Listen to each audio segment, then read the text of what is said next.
कथेचं नाव आहे अबोला a journey of love भाग 10। आज लग्नाची पहिली रात्र होती, म्हणून अमूल्या मनावर दगड ठेवून तिच्या हक्काच्या रूम जवळ निघून आली।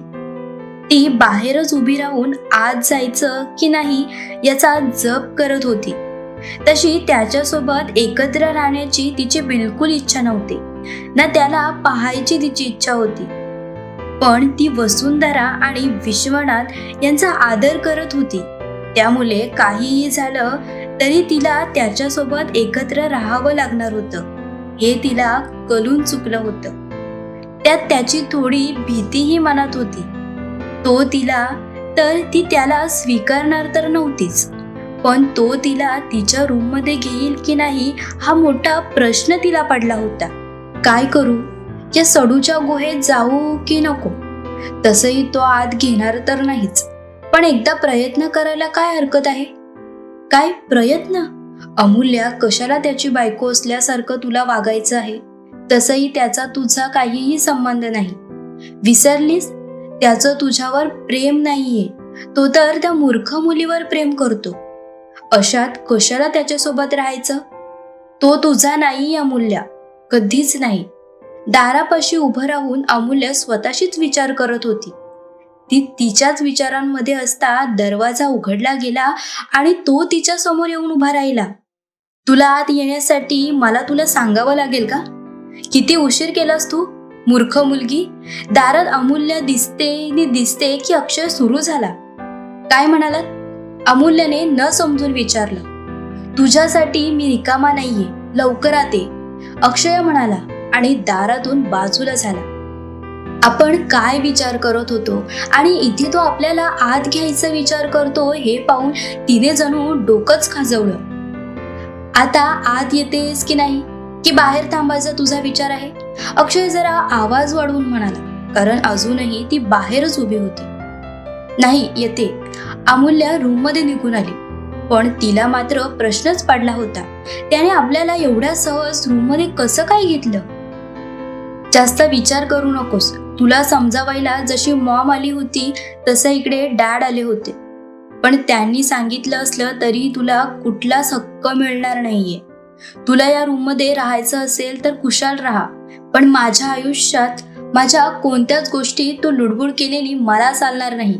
तिकडे तुझ्यासाठी मी सोफा रिकामा करून ठेवला आहे, वॉर्डरोबचं सकाळी पाहून घेऊ, अक्षय रूमचं दार बंद करत म्हणाला आणि तो बेडवर येऊन बसला। तो बेडवर येऊन बसतो की तिने तिच्या हातातील चिठ्ठी त्याच्या पुढ्यात धरली। हे काय आहे? त्या चिठ्ठीकडे पाहून जणू त्याने भुवयाच उंचावल्या। ही चिठ्ठी आहे आणि ती तुम्हाला वाचायची आहे, अमूल्या तोऱ्यात म्हणाली। मी काही चिठ्ठी वगैरे वाचणार नाहीये, तू तोंडाने बोल, मी ऐकतो, अक्षय। वाचायची तर वाचा, नाहीतर राहू द्या, अमूल्या तोंड वाकडं करत म्हणाली। दे इकडे, त्याने चिठ्ठी हिसकावून घेतली। प्रिय सडू, मला तुमच्याकडून काहीही अपेक्षा नाही, अपेक्षांचं जरा बाजूला राहू द्या, पण तुमचा माझा काहीही संबंध नाही हे देखील मला माहिती आहे। म्हणून तुमच्या माहितीसाठी सांगते की आपलं नवरा बायकोचं नातं हे फक्त या 4 भिंतींच्या बाहेर आहे। बाकी या रूममध्ये आल्यानंतर मी तुम्हाला माझी ओळखही दाखवणार नाही, ना मी तुमच्याशी बोलण्याचा प्रयत्न करेन। आपलं लग्न जरी झालं असलं तरीही मी ते मानत नाही, कारण मला माझी लायकी माहिती आहे। सो पुन्हा मला काहीही सुनवायचं नाही, ओके? तुमचीच नको असलेली बायको, ओके? अक्षयने चिठ्ठी वाचून तिच्या हातात दिली। मी 5 मिनिटात आले, अमूल्या। अक्षयने हुंकार भरला तसं ती बाहेर निघून गेली। ती निघून गेल्यानंतर तो बेडवरून उठला आणि गॅलरीत निघून आला। 5 मिनिटे झाली असतील की अमूल्या तिचा लॅपटॉप घेऊन पुन्हा रूममध्ये निघून आली। तिने आतून पुन्हा रूमचा दरवाजा बंद केला आणि एकदा आजूबाजूला पाहिलं, तो कुठेही दिसला नाही। तसं ती सोफ्यावर येऊन बसली आणि तिने तिचा लॅपटॉप ओपन केला। लॅपटॉप ओपन करून ती तिचं काम करू लागली। इकडे अक्षय एकटाच गॅलरीत उभं राहून आकाशाकडे पाहत होता। सोबत थंडगार वारा अंगाला स्पर्श करून जात होता। ते काही वेगळंच होतं, वातावरण अगदी शांत होतं आणि त्यालाही असं शांत वातावरण आवडायचं. पण सायशा जेव्हापासून घरी येऊन गेली होती तेव्हापासून त्याचं मन ठिकाणावर नव्हतं. त्याला तिचा खूप राग येत होता. तिला कितीतरी वेळा पटवून झालं होतं की त्याचं तिच्यावर प्रेम नाही, पण तरीही ती ऐकायला तयार नव्हती. आता तर त्याचं लग्न झालंय म्हटल्यावरती काय काय करेल देव जाणे. अमूल्या, एवढ्या वर्षांनी तुला बरोबर लग्नासाठी मिस कसा भेटलो? आपली गाठ त्या देवाने बांधली होती का? नो अक्षय, ही अमूल्या तुला बिलकुल मॅच करत नाही. किती इगो आहे तिला. साधं तुझ्याशी बोलतही नाही, चिठ्ठी लिहून तुझ्याशी बोलते ती. पण बरं आहे ना, तसंही तुझा तिचा काहीही संबंध नाहीये. ना आधी होता ना आज आहे. पण काहीही म्हणा, कामाच्या बाबतीत ती खूप पुढे गेलीये, पण माझ्यापेक्षा पुढे नाही. असो, मी का तिचा एवढा विचार करतोय? कोण आहे ती माझी? कोणीच तर नाही. चल अक्षय चल, उद्या सकाळी लवकर उठून तुला तुझं कॉलेज आहे. या इगो मुलीचा विचार करून तसंही तुला काही मिळणार नाही. अक्षयने त्याचे विचार झटकून दिले आणि तो आत निघून गेला. तो रूम मध्ये निघून आला तर समोर त्याला ती दिसली. लांबूनच तो तिचं निरीक्षण करत होता. तेजस्वी तिचा चेहरा पार उतरला होता.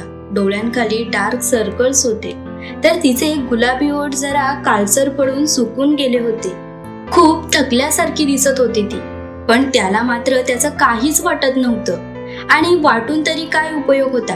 त्याच्या मते ती कुठे त्याच्या लायक होती. मला झोपायचं आहे, तिच्यावरील नजर हटवत अक्षय म्हणाला. मी तुम्हाला कुठे अडवलं आहे? अमूल्या लॅपटॉप मध्ये पाहत म्हणाली. मला लाईट्स ऑफ करून झोपायची सवय आहे अक्षय. बरं, मी जाते, अमूल्या म्हणाली आणि शांतपणे आपला लॅपटॉप उचलून घेत बाहेर गॅलरीत निघून गेली. ओ, समजूतदार आहे बायको. काही न बोलता लगेच बाहेर निघून गेली. प्रगती आहे, अक्षय स्वतःशीच म्हणाला आणि लाईट्स ऑफ करत बेडवर पडला. थोड्या वेळाने त्याला गाढ झोप लागली. रात्रीचे 2 वाजून गेले होते, तरी अमूल्या बाहेर बसून तिचं काम करत होती. डोळ्यांच्या पापण्या अक्षरशः मिटत होत्या, पण तिच्यासाठी तिचं काम महत्वाचं होतं. तिने स्वतःच्या कष्टाने रक्ताचं पाणी करून तिच्या वडिलांचं छोटं हॉटेल आज 5 स्टार हॉटेलमध्ये बदललं होतं. आज एका नामांकित हॉटेलची ती एक तरुण ओनर होती. जशी जशी रात्र सरत होती तशी डोळ्यांवर झोप येऊ लागली.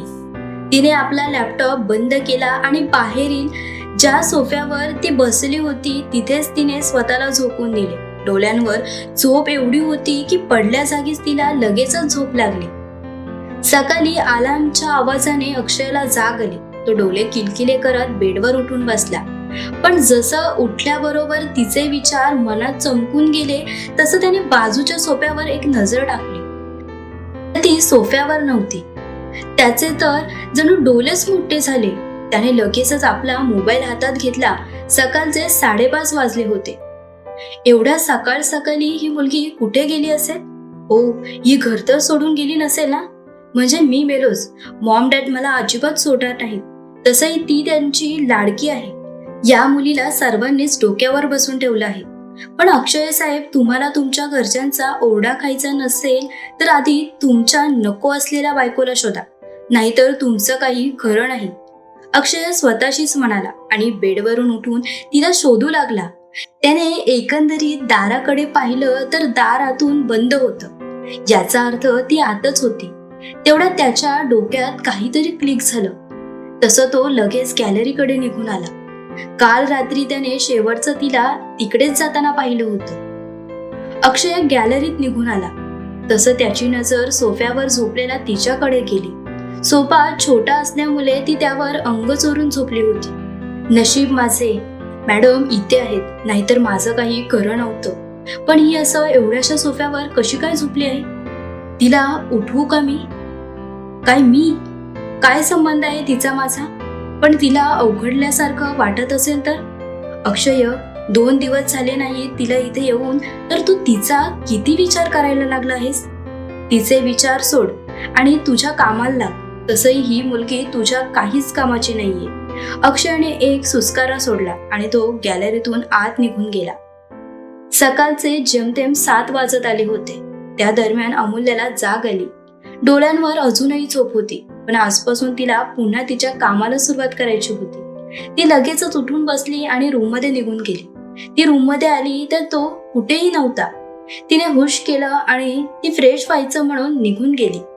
फ्रेश होऊन जरा वेळाने अमूल्या बाहेर आली. तेच अंगावर टॉवेल गुंडाळून, कारण या रूममध्ये तर ती तिचे कपडे घेऊन आलीच नव्हती. पण आता प्रश्न होता की कपडे आणायला तरी कुणाला सांगायचे? एवढ्या सकाळी कुणी उठले असेल नसेल तिला काहीही माहिती नव्हतं. पण अचानक डोक्यात काहीतरी क्लिक झालं आणि तिने त्याचं वॉर्डरोब ओपन केलं. त्यात ती तिला होतील असे कपडे शोधू लागली. ती घालण्यासाठी म्हणून वॉर्डरोब मध्ये त्याचे कपडे शोधत होती की तेवढ्यात दरवाजा लोटला गेला आणि त्या आवाजाने ती स्तब्ध झाली.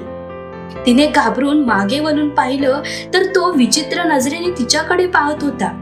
त्याला आपल्याकडे असं पाहताना पाहून तिने जणू छोटा चेहरा केला आणि लपायचं म्हणून ती बाजूच्या खिडकीच्या पडद्याआड जाऊन लपली. सॉरी, मला माहिती नव्हतं, मी जातो, अक्षय गिल्टी फील करत म्हणाला आणि जायला वळला. नाही, नका जाऊ, अमूल्या ओरडून म्हणाली. त्याचा 10वा भाग आवडला असेल तर लाईक, कमेंट्स व सबस्क्राईब करायला विसरू नका. चला तर पुढील भागात लवकरच भेटू. धन्यवाद.